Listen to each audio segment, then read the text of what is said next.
Well, hello, Viva El Birdos. We are back. The podcast team of writers are here after a long break. I'm sorry that we all went on vacation, but I'm not sorry at all because I don't know about you guys, but I had a great vacation, and I don't apologize for doing really fun things without you, our VEB family and friends. So sorry you couldn't come, but we're glad to be back.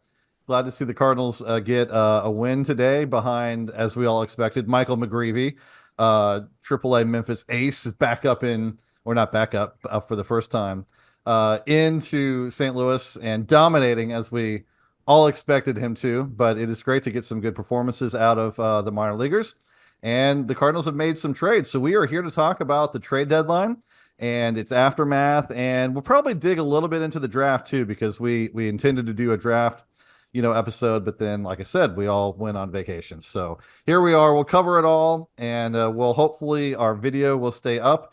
Adam's been struggling, and so you can't see his beautiful face, but he is here verbally. So we'll start with you, Adam. If you're here, can you hear me? If so, respond, please. I can hear you loud and clear. Yeah, I'm actually in Los Angeles for vacation. I'm out here with my family, and this hotel Wi-Fi is absolute dog, you know what? So we'll make do, but oh well.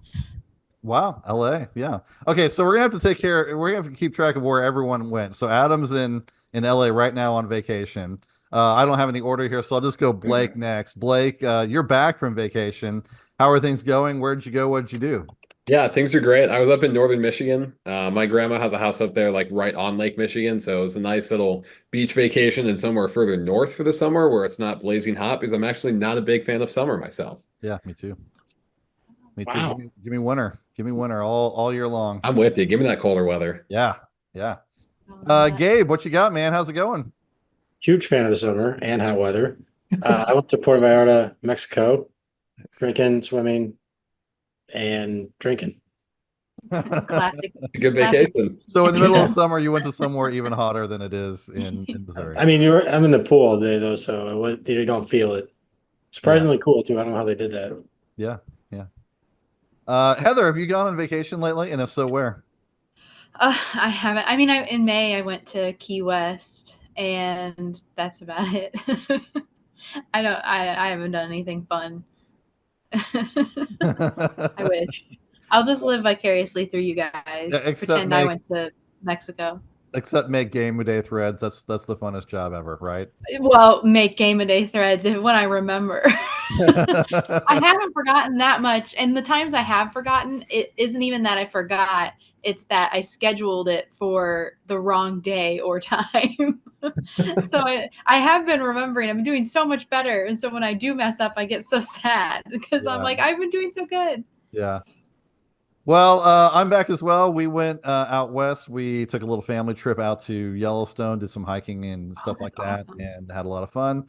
Saw a lot of animals, and but yeah, great to be back in time for the trade deadline.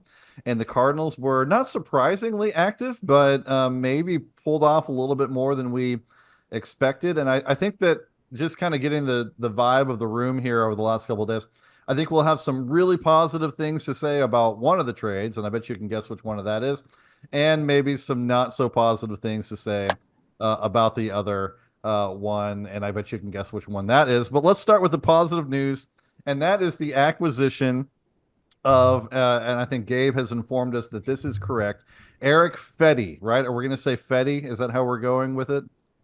I mean, that's what his reference is. Nods there. So he was kind of top on my list when I wrote a trade deadline article pre-vacation a couple weeks ago.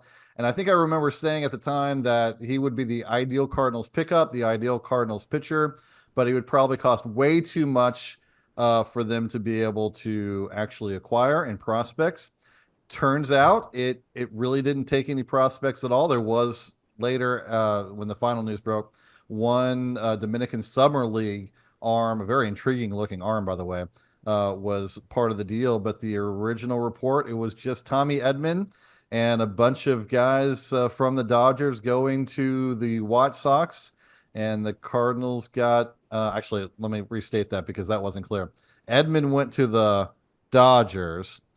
Infielders from the Dodger system went to the White Sox. and Fetty came from the White Sox to the Cardinals, along with Tommy Pham, and we can't avoid talking about Tommy Pham, who's been brilliant in his last couple of days. So let's talk Fetty and let's talk the deal, because I think that all of us loved it, and so I will throw it to again because we have no idea how long his audio in LA is going to hold up. So I'm going to go to Adam first. Adam, if you're ready, give me your best Eric Fetty take. Go. Yeah, no. So this is a guy who, I mean, the Cardinals did their due diligence in adding at the deadline in the rotation. This is a guy who's not going to strike out hitters as much as you would like, right? He's the best pitch he's got is he's got his cutter, which will play well against hitters. But this fastball will get maybe like 10 inches of break from like a 6-foot slot. But where he gets his money is where he's going to get a lot of extension. That makes his fastball look a little bit faster than it does. But this guy is a command just king, right? And that's where he's really where he's really living right now. And that's the one worry you've got, where if he were to lose that command, he'd get teed off on, because there's just no movement to his pitches at all whatsoever. So at least like his primary pitches. So you get a guy who's a command king right now. He's like a 3-WAR pitcher, or F-WAR in that regard, over 121 innings right now. You take that, and especially if he's got another year of team control, it's kind of like the situation where you had with Jordan Montgomery, where the things don't work out this year, you still got next year. Me personally, I was hoping it was like not the popular decision. I was kind of hoping for the retool. Maybe they would have shedded off Helsley and a couple of other guys with, ending team control pretty soon. Because if you saw that reliever market this season, man, this was just absolutely insane with some of the teams, the prospects that were being done. There we go. We knew it was going to happen. Adam, we're so sorry. So we'll pick up that thought if you get back, whatever you can do, man. So we'll move on to Blake. Tell us a little bit, Blake, about what you're seeing from him and his arsenal.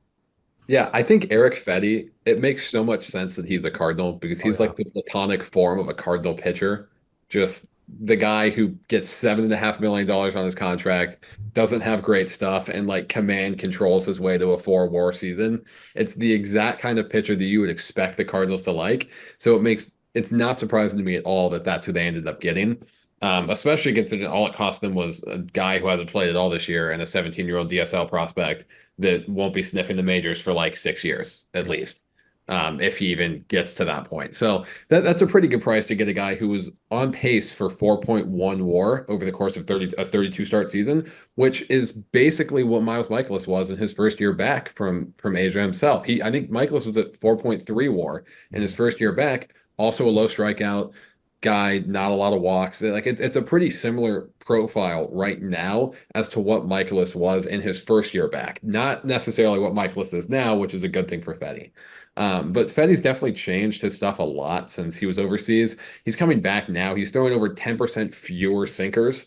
He completely reshaped his curveball into a sweeper, which has been lethal against right-handed batters for him. I think when he's throwing them in those same-sided situations, it's giving up a WOBA under 200, a weighted on-base average. That plays extremely well against righties. He's primarily a sinker sweeper guy against righties. He'll mix in the sinker a little bit against lefties, then he switches up and goes completely cutter changeup against them. So he has at least a deep enough arsenal to be able to handle both righties and lefties, and he just commands everything really well. One of the most impressive things, actually, when you look at him, is his ability to throw his sinker both arm side and glove side, which is something not a lot of pitchers can do. And he'll switch it up based on whether the hitter is right-handed or left-handed, and then go glove side or arm side accordingly. So a pitcher with that ability to at least move his pitches around, it makes sense that he's able to mitigate, contact quality at the level that he has been able to. The question now is if he can continue to do it for the next year and like 10 starts that the Cardinals will have him for. But at least right now, he looks pretty clearly like the Cardinals' second best starter with an extra year of team control, which should help bolster the Cardinals' playoff chances this year, and then also playoff chances for all of next year. So I got a question about kind of the repertoire, and then Gabe, I'm going to ask you a little bit about the deal and about Edmonds and stuff like that, so you can kind of think about that. But the obvious connection with Fetty is to Mikolas coming back over from overseas, putting together a high WAR, low strikeout, low walk, kind of season when he comes back. But there's some matchup with the repertoire, but it's not a perfect match. If you had to comp Fetty to a current Cardinals starter, would you look primarily at Michaelis, or would you go to someone else? I'm gonna need 5 seconds to look at Baseball Savant for Kyle Gibson because that is the first one that comes to mind. Because he's not, because I'll help you. I'll give you a little bit of time. He's not Gray. Like Gray No, he's also not. throws a sweeper, and the Cardinals have been sort of very intrigued by the sweeper concept. But Gray gets just such a high amount of swing and miss, and Fetty and Gibson, they don't have that.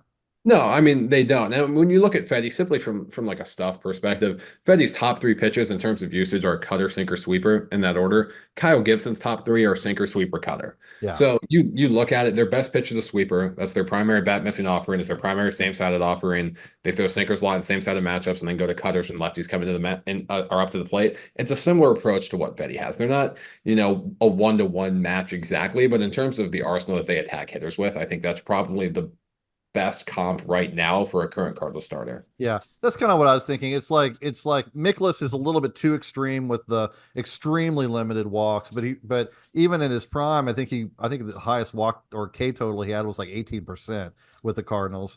But you look at someone like Gibson, Gibson's also under 20%. So you take Gibson, you're like, what if Gibson K'd 21% of his batters, walked probably about the same? I don't have the numbers in front of me, so please excuse me if I'm wrong.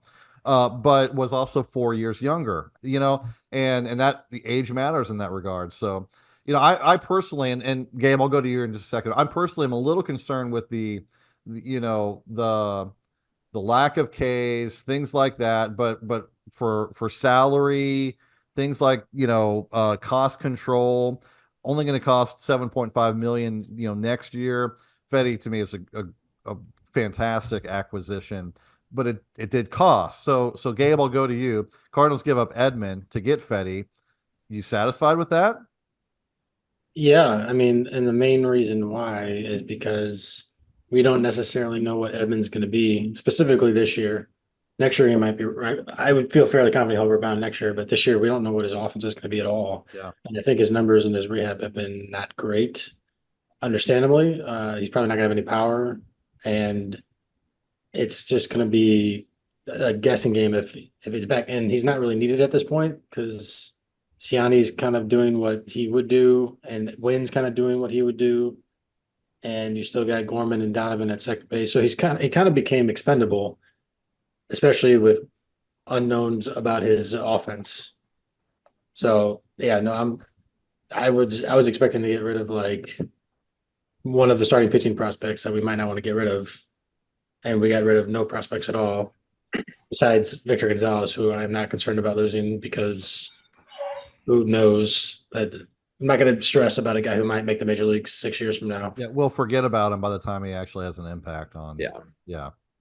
I mean, Cardinals fans will bring him up if he's actually good, but that'll be very, very far in the future. Mm-hmm. Heather, let's go a little retrospective. I'll join you in this with a little bit as well. Tommy Edman, fan favorite. I don't know if we'd call him beloved, but he's is the kind of player that Cardinals fans, if you're not named Ben, some of you will understand what I'm saying with that, love. Otherwise, I got to throw a little jab at Humphreys and Godar and their thoughts on Tommy Edman, which I largely agree with, by the way. But Edman's gone. Are we going to miss him, Heather? Tell me how to feel about this. It's kind of one of those weird things where he hasn't contributed this season at all. So I almost sort of forgot that he was on the team until you hear about him being traded. So it's kind of like it's hard to miss what you. And he's not to downplay his contributions in previous seasons, because anything the Cardinals have asked of him, he's done and then some. It seems like they asked him to play center field, and he figured out a way to do that. So I don't want to downplay it, because that is a terrific skill to have, to just be able to play anywhere. It allows a lot of flexibility when doing lineups and filling in for injuries and things like that. So that is a nice thing to have. But I don't think the Cardinals, I think it was worth trading that away, certainly, to get a pitcher like Eric Fetty. I always want to say, like, when we're talking about Fetty, it makes me think of like Fetty Wap, the rapper. And so I'm like, yeah, let's talk about Fetty. But I'm laughing like I know who that is. I've never heard Yeah. of my life. 1738. Anyway, so but yeah, anyway, I distracted myself. But but yeah, so I don't think that you know, the versatility of Edmund is, you know,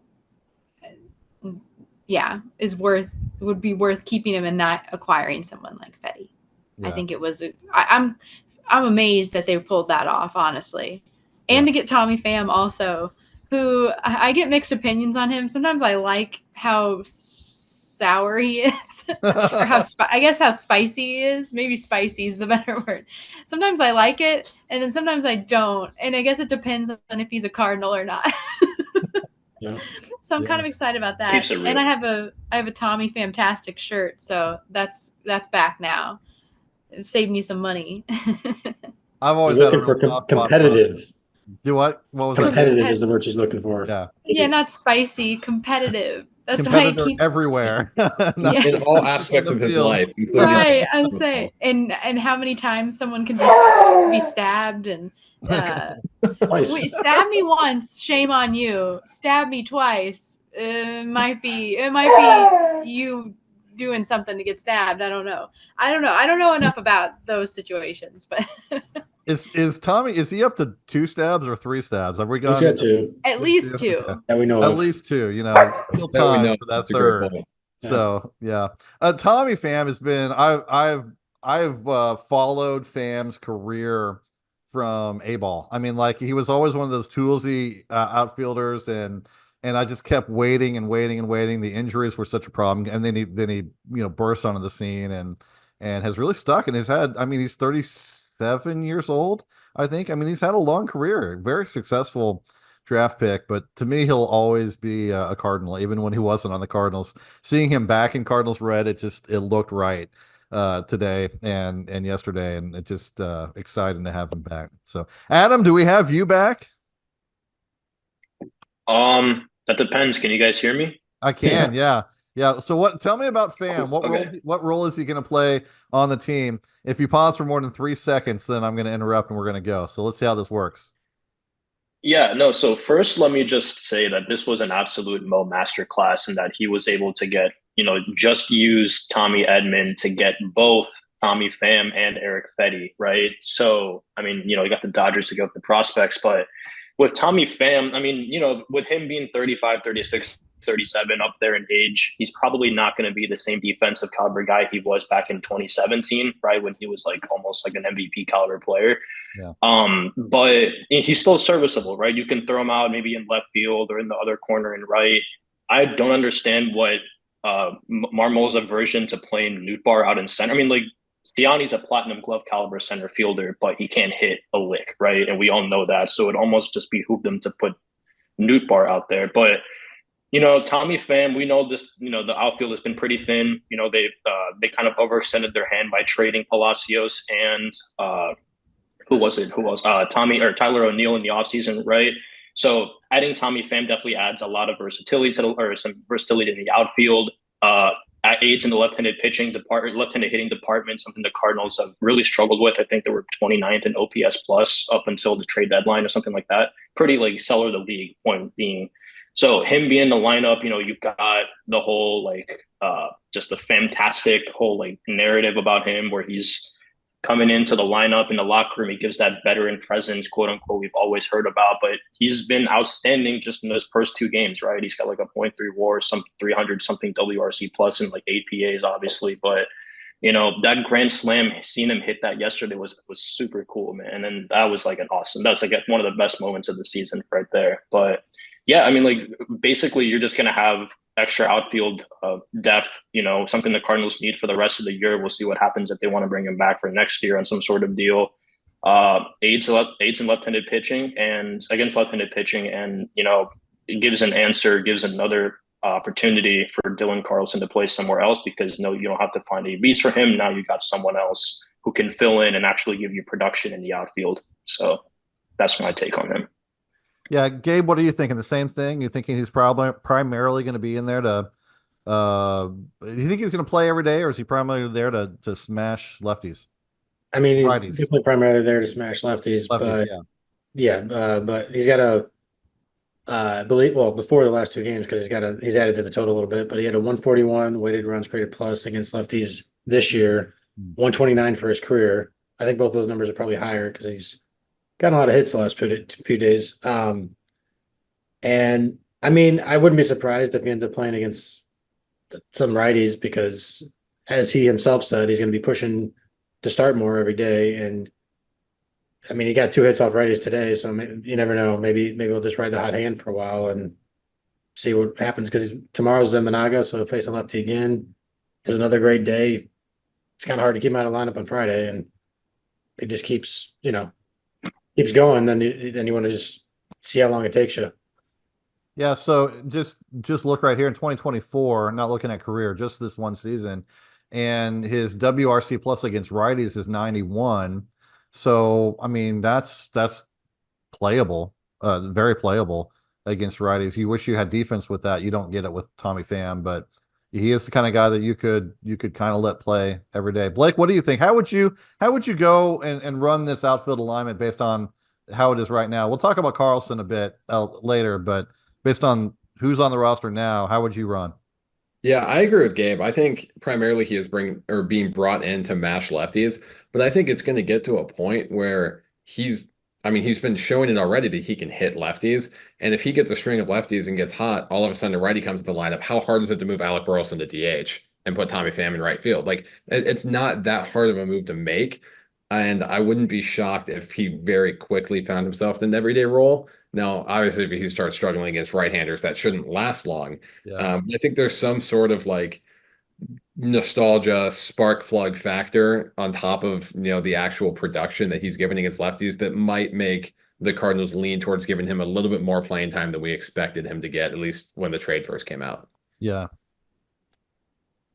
Yeah, I guess I was thinking that Donovan might also kind of, especially against righties, Donovan might also create a problem there. But really, pretty much, oh no, yeah, boy, that does kind of get tough because you're going to assume that Siani and Nootbaar are going to start every day against righties, and then you would prefer to have Donovan or Burleson in the outfield against righties, so that would put Pham on the bench, and then lefties you would just sub out one of them for the right-handed hitter. I think there's a chance in which Donovan is also playing second base, considering the streaky nature of Nolan Gorman. Yeah, I noticed he played second today. I didn't read much into that, but yeah. I think there's a Donovan hasn't played much second this probably year, has to happen, but he's probably going to start getting more as things go. Yeah, this isn't the episode, but sometime we need to have a "What's Up with Nolan Gorman" episode because I think that's a 20-minute conversation. So, all right, that's that deal. Betty, Pham. I don't think any of us really have anything to say about the prospect that we sent. We kind of said everything there is there. Let's move to the second deal. And the Cardinals kind of telegraphed this one, making it very clear that Carlson was on the block, and he goes for, and I've already forgotten his name, Steven Alexander Armstrong or Sean Armstrong. Sean Armstrong. Sean Sorry. Armstrong. I didn't write that down. I just wrote down Carlson in my notes. So, so Carlson's gone. Are we? And I'll let anyone jump in here. Are we okay with this? I think we all agree this is selling as low as possible. But then again, the Cardinals are selling as low as possible because Carlson hasn't hit for 2 seasons. So I'll just open it up to the floor. If anyone wants to rant, go ahead. This is your opportunity to rant about the Carlson trade. So go rant. Gabe, I think you should do the honors here. I know you feel well. I didn't want to call on you and make you rant, Gabe, but I know you want to. So bring it. It's just weird that they felt the need that they had to trade him because they couldn't keep him on the 40-man roster when he has 3 MLB options. You could just let him. He's still 25. I mean, you could just send him to AAA, give him the rest of the year, see if anything. Like what's the risk? Like, you don't get the chance to have 2 months of Sean Armstrong. Like, then you got to DFA him. Who cares? Like that's what I don't get. Like, why do we have to trade him now for?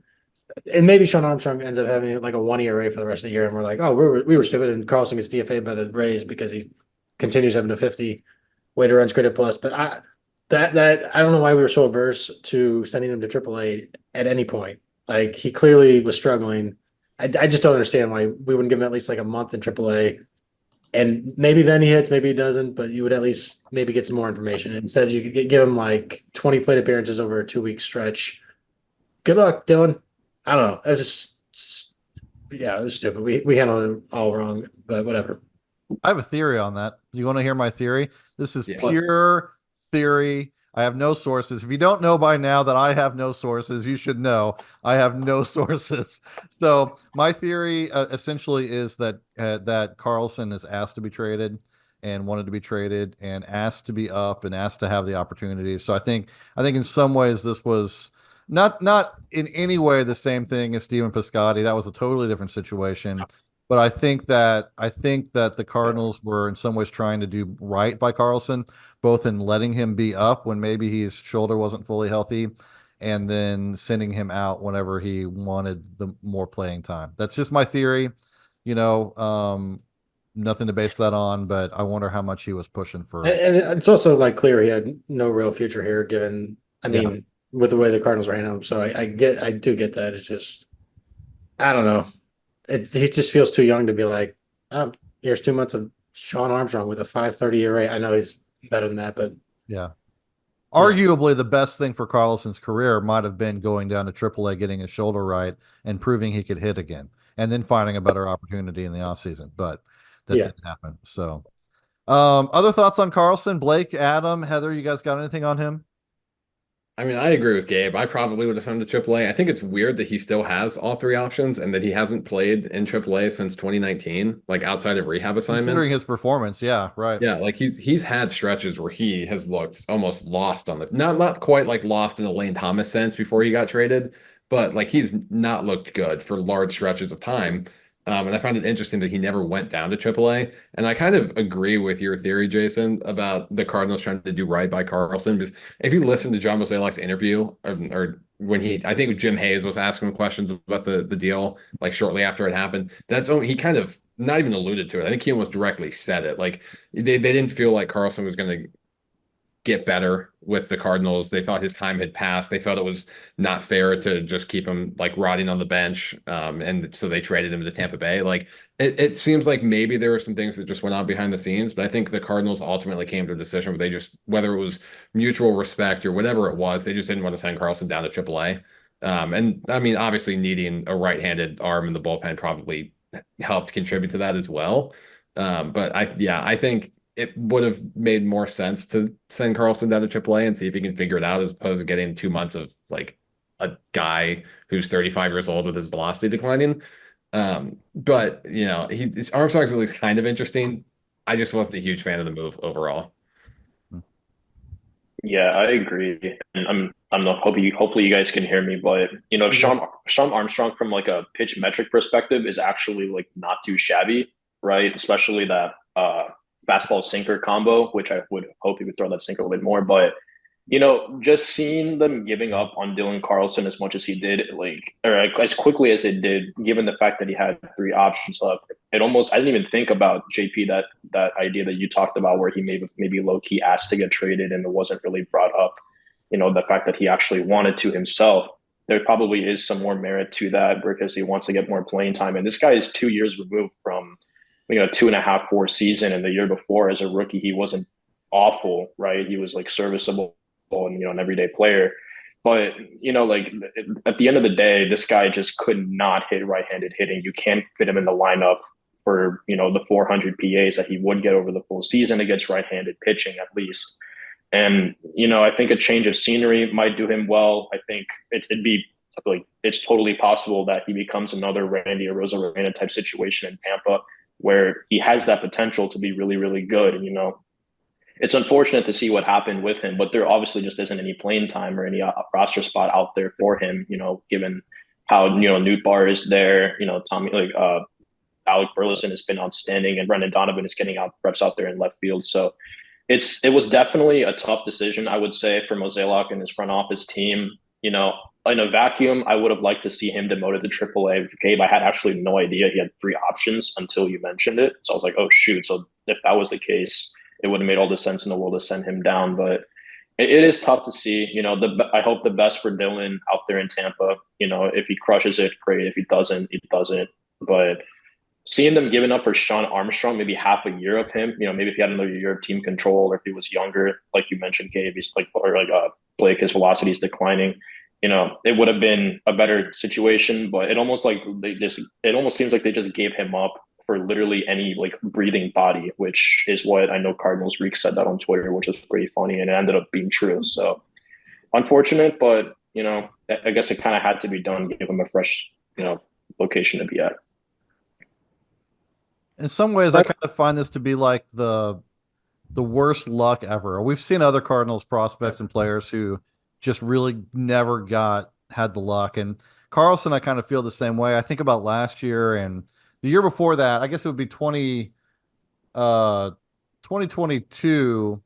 He had an injury. There was serious questions about his ability to drive the ball in 2022, and he had the performance. Let's just kind of go through the timeline. 2020 was a rookie. It was not a great situation. They gave him all the playing time he needed. He struggled, especially with changeups. 2021 came back, had a 2.5 WAR season, but not great underlying stats. 2022 performance dropped, had injuries, stats weren't there. 23 is the season I kind of want to focus on because I know he worked a lot on his strength and his ability to drive the ball. It started showing up in some of his exit velocity numbers. I think he had like the highest exit velocity of his career, 89.3 miles per hour off the bat. I just wrote about this a couple days ago, so I remember, which was a couple miles per hour, a little less than a couple miles per hour, better than his previous. But the problem with that is that even though he was hitting the ball harder, his hard hit rate didn't jump to where it needs to be, and his peak exit velocity didn't get up to where it needed to be either. So he just wasn't doing it consistently, and the performance wasn't there. So even though hitting the ball harder, the performance wasn't there, and then suffered injury as well towards the end of the season. That sapped his opportunity to create that performance. And then this year he came to spring, and I didn't have all of the data, but I collected some as I went along. Again, exit velocity was where he wanted to be. He was hitting the ball hard. He got Jordan Walkered, and then everything tanked, you know? And so it just really screams 2 years in a row where injury, maybe 3 years in a row where injury really impacted his ability to put up that performance. And so, you know, we don't really know what healthy Dylan Carlson can be. And, you know, the Rays might not do anything but allow him to stay healthy and find out that he's a league average hitter again, which would be great for Carlson and not so bad for the Cardinals, honestly, because I'm not sure there's a huge difference between someone like Carlson and Brendan Donovan at this point, you know, to be really honest. So He got Jordan Walker twice. did One of he? them was injury. One of them was the Cardinals deciding, hey, Oh this yeah, guy can play defense, can skip AAA. yeah. I would really love to see the alternate history where they just give the job to Carlson because, but we're never going to do that. That was stupidest decision the Cardinals have made in the last like 20 years, probably. Yeah. Anyway, Jordan Walker is another 20-minute conversation, I think, in a future podcast. So, Heather, do you have any thoughts on Carlson? Anything that you wanted to add, or I hate to, you'll get to go first here next time. I don't know why. Oh gosh, no, I like copying everyone else. No, not that it hasn't already been said. I kind of, and I was thinking this. I swear I was thinking this before you said it, but I was thinking the same thing as you, that it seemed like a situation where maybe Carlson asked to be traded, or the Cardinals were trying to do right by him. I think even though maybe it's not the most efficient like business strategy, I respect that about the Cardinals because that seems like something they do. They just do. They don't when they don't see a path for a player, they try to trade them to a place where they might have more opportunity if they can, you know, if they're able to if it makes sense. So that's something I think is a nice thing to do because this is people's livelihoods and stuff. It's a game and it's fun and it's nice to like look at these like as little like characters in a video game kind of thing, you know, but they're real people. And so I think it's cool that there's a humanity element to it. So I kind of agree. I think that might have been what happened. Yeah. Just because it doesn't really make a lot of sense, especially with 3 options. Yeah. Doesn't really make a lot of sense otherwise. So I think maybe they're just being cool. So Yeah. Well, we're gonna get to draft talk here in a few minutes. I'm not super prepared for that, so we'll give it like 15 minutes. That means we got 10 more minutes here, based on my timer over in the corner, which only I can see. You guys have no idea how long we've been going. 35 minutes, by the way. But so let's talk last 2 months of the season. And Heather, I said you could go first this time so that you can get all of your thoughts in before anyone else steals oh your. gosh. But it'll be easy. Don't worry. Fear not. Okay. So so Did the draft talk? No. did the Cardinals do what they needed to do to put themselves in position to be a playoff contender?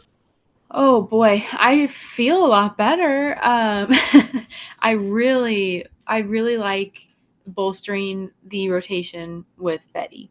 And like I said earlier, I'm extremely surprised they were able to pull that off. I think, and a couple of people said that I'm surprised they were able to pull that off with only giving up, which not to undersell Tommy Edman, but they hadn't had him all season, so you don't lose anything from from trading him, and then you gain a pitcher that they very sorely needed. I think not that, like we said earlier, he's not a Sonny Gray type, but he's not going to be an ace, but it does push the floor up, I think, a little bit, which they just needed. They needed that a lot. So I feel better about it. They're 5 games behind the Brewers right now, I think. I don't know how likely it is that they catch them. There's still a lot of games to be played, and I don't know how many they have against the Brewers left. I think 6 or 7. So it's possible. I mean, it's possible, obviously, but it doesn't seem like too crazy if they go on a little bit of a streak here. I like the showing against the Rangers. That was, defending champs. That seems good. It's just they're so inconsistent. So I think maybe raising that floor, helping with that consistency a little bit, will be a nice thing.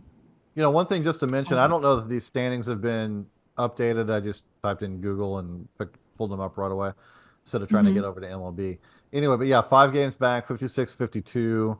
Last 10 games, both the Brewers and the Cardinals are 5-5. So maybe the Brewers are starting to scuffle. But I think Gabe or someone mentioned it. They only play the Brewers 6 more times. A 3-game series there and a 3-game series here, and so they'll have some opportunity to make up ground against them, but not a ton of games. So Yeah. The difference is that we're 1-6 against the Brewers this year. That's literally the difference in the standings. yeah, it is. I was So going to write about that we soon. can improve upon that. Yeah. Yeah, I mean, honestly, nice. they got to beat, if they want to win the division, they got to beat the Brewers. That's what it boils down to. Yeah. If they do, they'll have a chance. If they don't, they won't. Because otherwise, and they are in a. Go ahead.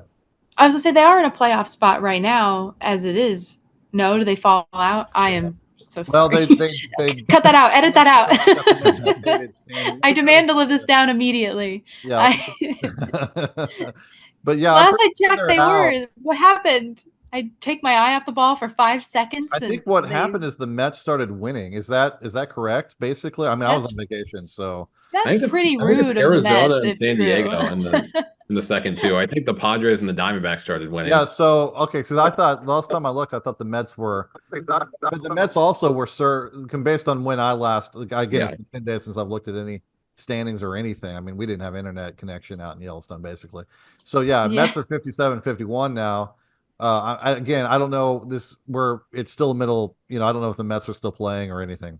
Cardinals 56-52, so they're a game back of the Mets. But yeah, Padres are still, having a spot. And yeah, the Diamondbacks look like they picked up some games because they weren't in the world. They're a little lower.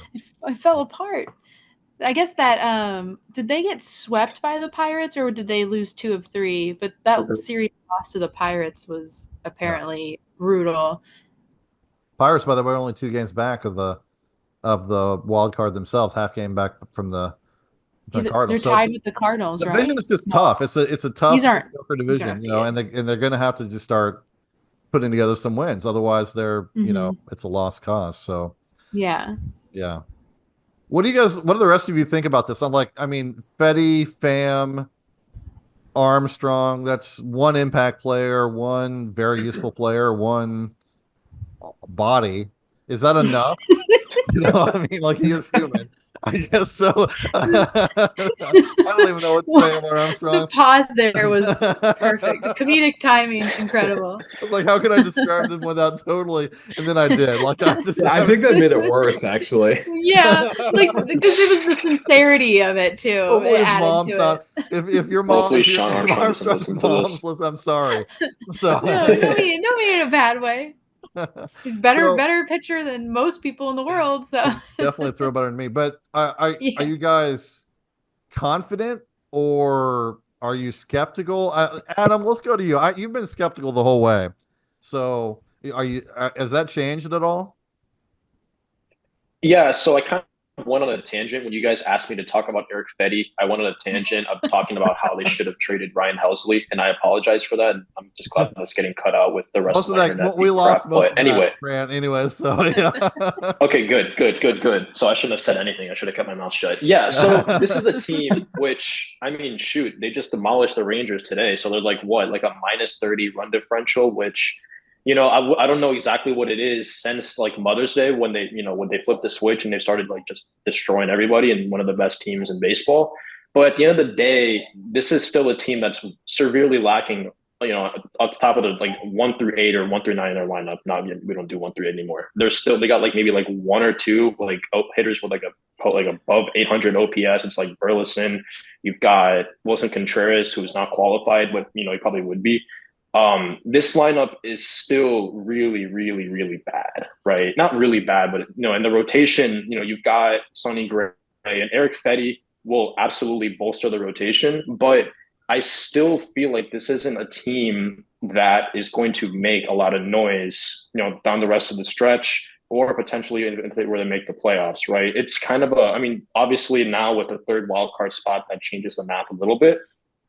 But, like you don't want to play for the 85 or the 86 wins. Now, I guess maybe you want to do like 90, 95 instead of straight 95, but you don't ever want to play for the fringe. You want to make sure that you do your due diligence to make sure that you can actually, have the team ready or the player development or, the coaching to actually get your team to a spot where you could actually win a division or not have to, be on a pulse basis where it's like, up and down and you don't know you're always nail biting. It adds for dramatic effect. I almost feel like, if they do make the playoffs, it'll be one of those situations where like Miami made it last year and it was kind of like a fluke where they're winning every single 1-run game and it just so happens that they're getting lucky doing that. But I would have, for me, obviously, if I were at the helm and, it was my team, I would have said, what, we have a lot of good players that you could trade away. So like, for example, like Ryan Helsley would have gotten so much of the deadline if they traded him. And this is a farm system that is average at best. And it wouldn't have hurt at all to kind of press the reset, not even press the reset button. It's just kind of saying, what, let's see if we can another retooling season like they did this last offseason to see what they could have had going on for next year. Because it's just, I feel like, I guess the idea that they didn't trade any prospects and they got the Dodgers to do the dirty work for them did kind of help to a degree. And it laments, what I'm saying, like somewhat, but I still don't really know what's going to happen. Eric Fetty's having an outstanding season. Something happened when he was in South Korea, when he went over the KBO. We'll see what he does next year. I just don't think he'll be a 3 or 4 win pitcher next year again, which they don't need him to be, right? He's making whatever, $7.5 million, I think is what someone said. But I just don't know. I still think they need a lot of help up and down through the lineup, and they could use another quality pitcher. So we'll see what happens. But this was a pretty good deal what they got for Eric Fetty and Tommy Pham. Yeah, and I think to Adam's point, Like I think the Eric Fetty move specifically was, and all the moves the Cardinals made at the deadline, honestly, like it strengthened holes in the team, it made the team better. I get that. I think that helps them down the stretch. I really think if they're going to make the playoffs, win a playoff series, whatever it is, a lot of that is probably going to have to come from just organic improvements from the roster itself. Like this was never a team that was supposed to make the playoffs by having an average to below average offense. This is a team that was supposed to have a kind of a fringy rotation, and the offense was going to be top 10 and head its way into the playoffs. And that hasn't happened. I think if the Cardinals are actually going to make the playoffs and potentially win games in the playoffs, it comes down to guys like Nolan Arenado, Paul Goldschmidt, Nolan Gorman, guys that we were banking on for a lot of offensive production and simply haven't provided it. Those guys are going to have to actually start hitting the ball a little bit better for them the Cardinals to actually be any sort of contender. Yeah, I'm trying to do a run scored, run allowed since Mother's Day here real fast, and it's not working for me on Baseball Reference. So, because I was kind of curious to know whether that sort of Pythag record is what I usually kind of think of when I think of a run scored, runs allowed Pythagorean record, what that would be. Because my gut tells me that it would be a lot better considering they've won a lot of games, but I think that I've heard that it actually isn't. That even since then, even though they've won more games, that they still either have an even or a below zero runs scored versus runs allowed, despite those wins. So yeah, I will say, I think the Cardinals are definitely better than the run differential, and the reason I think that is because they are way, way underperforming how they should with runners in scoring position. yeah, You look at the stats, we are, and I don't know if you ever heard of this stat, but on Baseball Reference, there's a stat called TOPS plus, which is the split relative to the normal level, so to speak. yeah, And the Cardinals are dead last in that stat for runners in scoring position. They're performing the worst relative to how they should be performing with runners in scoring position with an 87 TOPS plus, like literally 30th in baseball. And one stat that sort of tries to correct for that is base runs, and the base run standings are a lot kinder to the Cardinals. We're still supposed to be a below average team, but the run differential, quote unquote, for base runs is -12, which will probably be closer to 0 by the time today's stats are factored in. yeah. And I would guess the base runs would be positive since Mother's Day. But yeah, and I mean, am I confident that these moves will help the Cardinals? No, but do I think they put the Cardinals in a position where baseball can baseball? Absolutely, because the top 3 in the playoffs they could win you games. Yeah. It's Gray, Fede, and Gibson, I think, and then I don't really know who 4 would be. Maybe it'd be Palante. Who knows? Maybe it'd be Michaelis. It doesn't really matter because the 4th guy is like, okay. But nobody seems to have a 4th starter in the playoffs anymore if you watch last year's playoffs, so it doesn't matter. But yeah, I'm always of the opinion that just making the playoffs, see what happens, having experienced 2006 and 2011, because you never. Maybe Sean Armstrong pulls an Octavio Dotel. I can't say his name for some reason. Because I don't know if you saw that Dotel's stats before he got traded to the Cardinals. They were just some guy. When he got to the Cardinals, he was like Josh Hader. It was ridiculous, except for right-handed hitter. Yeah.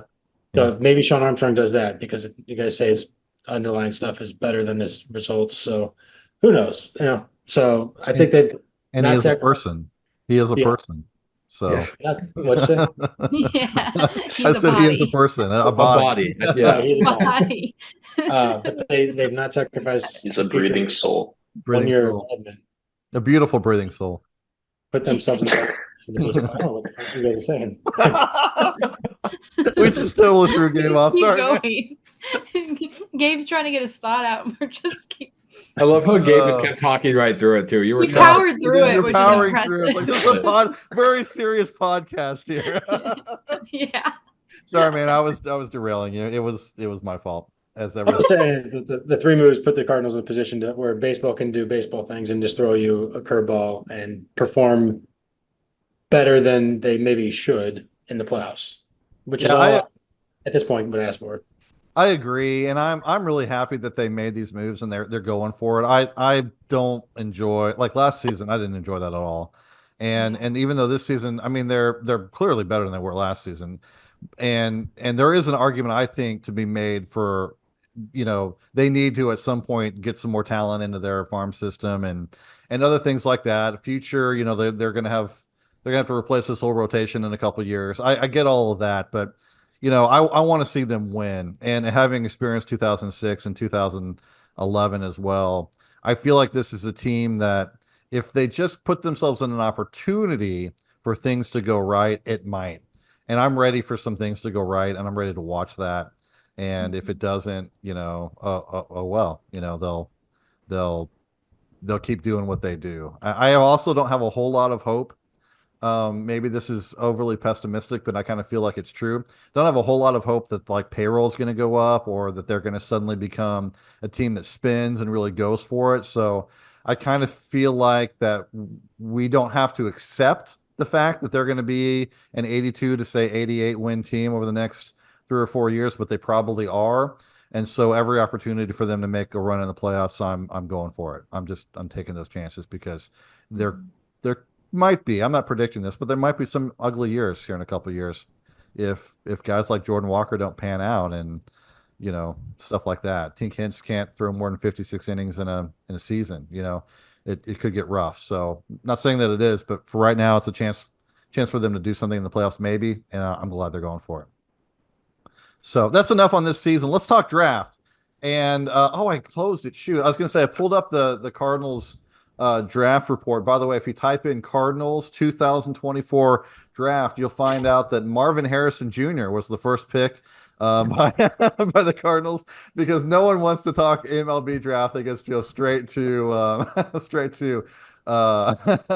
to football. Google would know St. Louis at this point for us. I mean, I don't know why. Mine still does Arizona's Cardinals all the time. I'm like, not a football fan.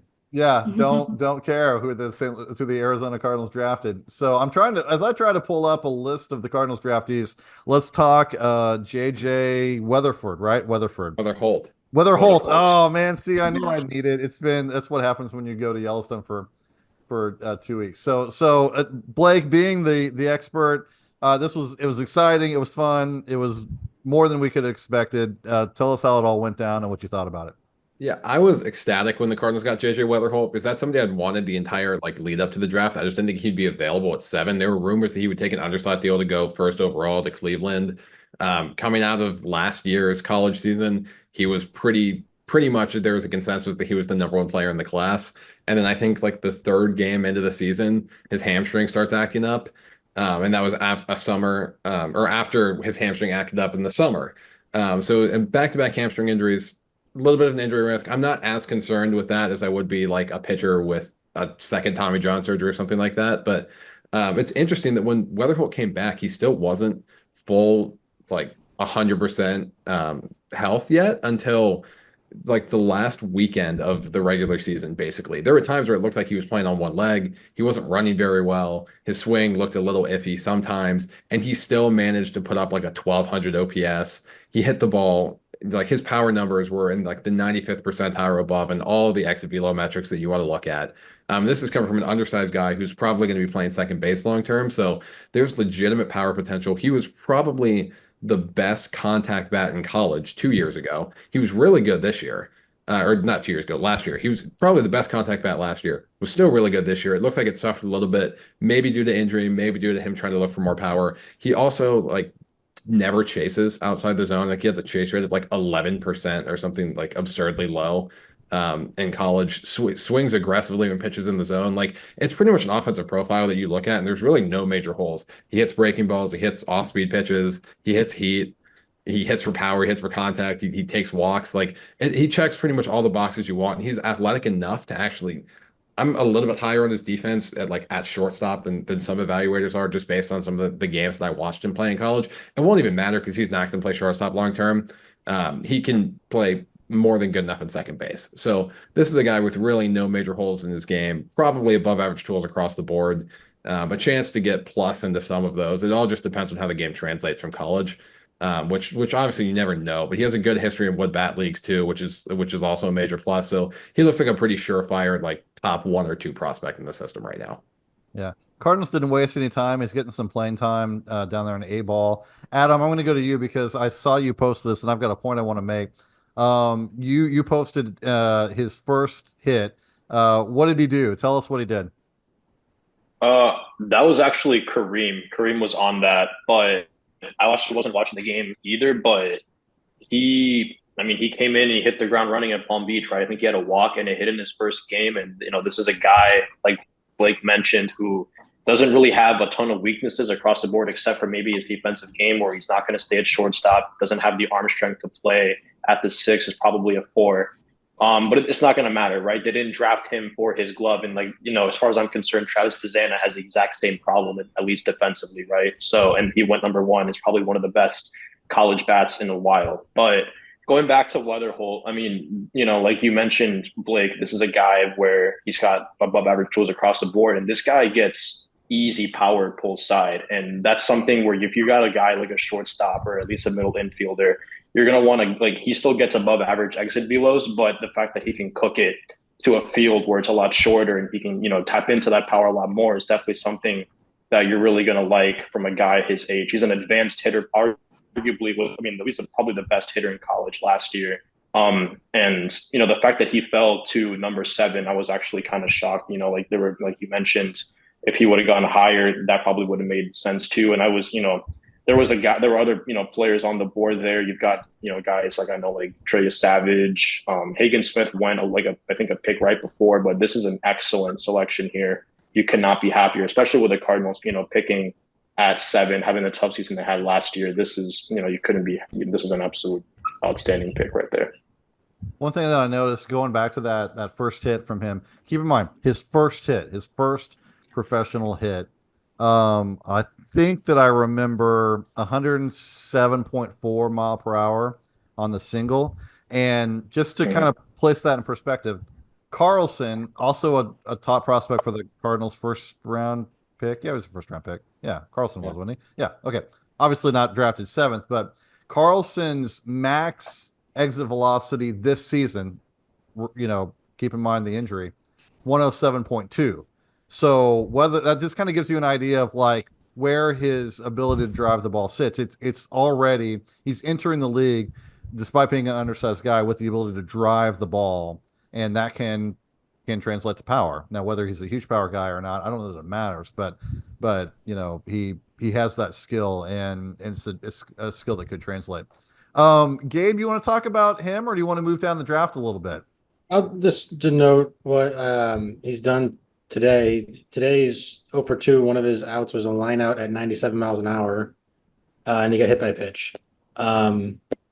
So nothing too exciting, but he still hit the ball hard in one of his outs. So yeah, I'm a very I look at the stats and determine things, so it's hard for me to go after the draft, because I'm oh, these are college stats. I can't do anything with this, or these are high school stats, which are even more useless. So as soon as the stats start coming around, I'll probably start being a really big fan. So far, so good though. Yeah. So you guys convinced me. Yeah, Heather, do you have something there that you wanted to say? Yeah. No, you guys, you're like me. I don't got it. I don't know if you can hear the dog barking, but he's very going excited off. about Weatherholt. The dog, the 15-year-old beagle is excited about Holt. Gosh, you can't hear him. I'll mute. But yeah, no, you guys convinced me. I'm very excited to watch this guy play. So, no holes in his offense. I'll take that. Oh gosh. All right, so just a couple minutes left here, and so Blake, we'll let you play a little bit. You don't have to go in order or anything. So give us one person, one beautiful soul that that stood out to you from the rest of the draft. Doesn't have to be Holiday, doesn't have to be Campos, just whoever you want to talk about that you want to feature here in 2 minutes. Yeah, so I really loved Weatherholt, and then I probably didn't really love a pick again until the 7th round, and then pretty much everything 7th round and on was fantastic. Yeah. At least in my mind. I look at the guy, their 7th round pick, Andrew, I think it's pronounced Dukanich, the 4th. Yep. That's the important part. Dukanich, the 4th. You cannot leave out the forget 4th. that. The other 3 weren't any good, but this guy. Yeah. He's so much better than the other three. At least in terms of throwing a baseball. I don't know about those other beautiful souls. Yeah. But Dukanich, like, I think he only threw 20 innings in college. So big risk there. Only one of the missed years was due to Tommy John, which was this past year. I think he also had a hamstring injury. I think the Cardinals just really like guys with bad hamstrings apparently this year.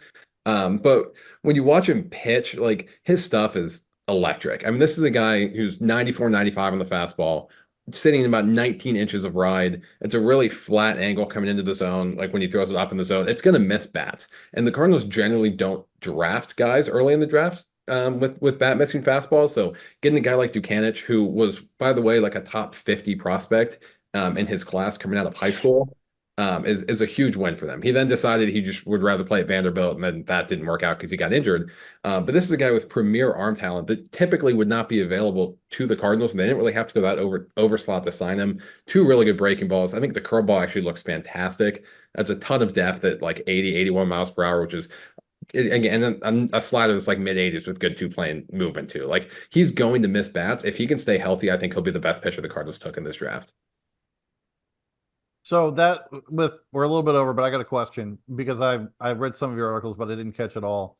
Do you think that they intentionally went for lower talent, sort of higher floor guys there from rounds 2, or they didn't have a second round pick, excuse me, 3 through 6 to try to save money to sign Weatherholt to a little bit more, or is that not really a factor? They went a little over slot, I think, on Weatherholt. I think they pretty much saved that with the Holiday selection. I think they were like 200,000 or 180,000 or something under slot on Holiday. Yeah. I think this is really just risk tolerance for the Cardinals when it comes to early in the draft. Like, they just love their pitchability, high floor pitchers, like in the early rounds. And then we've seen it year after year. Once they start getting like towards the end of day 2 and end of day 3, they'll just take shots at guys with really good stuff who maybe get hurt a lot, or maybe profiles relievers or whatever it is. I would love to see them start taking those risks earlier in the draft, but they did end up with a really good arm in the 7th round and another arm in the 8th round that I like quite a bit too. Yeah. Adam, final word. Give it to us. Yeah. So just to go on a different prospect on day 3, I remember I was talking to Blake about what kind of player they should be taking, or like what like kind of profile I would like them to take on a day 3, 15th to 20th round pick. And at the 16th round, you get a guy like Daniel Ortiz out of Walter State. And this is a guy who's arguably one of the best hitters in the MLB draft league, where, you know, he's putting up like a 102 90th exit velocity, and he cooks that power pretty well with like a 46% hard hit rate, sweet spots it elitely, which is important to get, vertical barrel accuracy of 47%. Doesn't play a lot of defense at all, right? He's probably like a DH profile if you were to ever make the majors. He's technically a third baseman by trade, but if you can get a guy like this in the 16th rounds, and they sign him, this is like I love this kind of player, this kind of selection in that spot, and I'm very glad they didn't take some like glove first like Schmuck, or like and that's just not going to happen, hopefully. But this guy was an outstanding pick at 16, and I could not be happier. So we've got Schmucks and beautiful souls and bodies. Person bodies today. We are really we're on top of it with our analogy. Isn't Jack Finley a good pick too? Is that his name? Yeah, I like the Jack Finley pick a lot too, the 8th rounder. Safer version of Andrew Duke is apparently his nickname, so I'm gonna call him Duke. Yeah, there you go. Duke is so much easier. I think the Duke over at the site will love that too. Yeah. I wondered because he's quite a bit over slot looking at what he signed for. So, I wonder if that was usually that's a fair indication of their talent. So, yeah, he should be a really interesting guy. Again, another really interesting fastball profile, probably going to miss bats. Like, I'd love seeing the Cardinals take guys like that later in the draft. Yeah. Right, there you go, everyone. We like what the Cardinals did at the deadline. We are cautiously optimistic, or perhaps we're hopeful. We're hopeful that some of this will lead to playoff contention. And so, yeah, we'll see. I just totally bumped my microphone and turned it off. So if you can hear me, this is us signing off from our VEB podcast. This will publish on the site, I think, on Friday morning. So if you subscribe, it'll come right to your phone. But you can always catch us through Spotify or your favorite podcast outlet, or if you like watching us, because we move around and do so many interesting things, you can always get us on YouTube as well. So see us on the site. And I hope that we'll all be back from vacation now. And so we'll be around a little bit more and give you a little bit more content and coverage here as the season begins to hit its home stretch. So for Adam on audio only, for Heather with the Beagle, for Blake with the winter vacations, and for Gabe, who somehow likes it hot, I'm JP, and we're glad to be with you. Have a wonderful summer, and let's go Cardinals.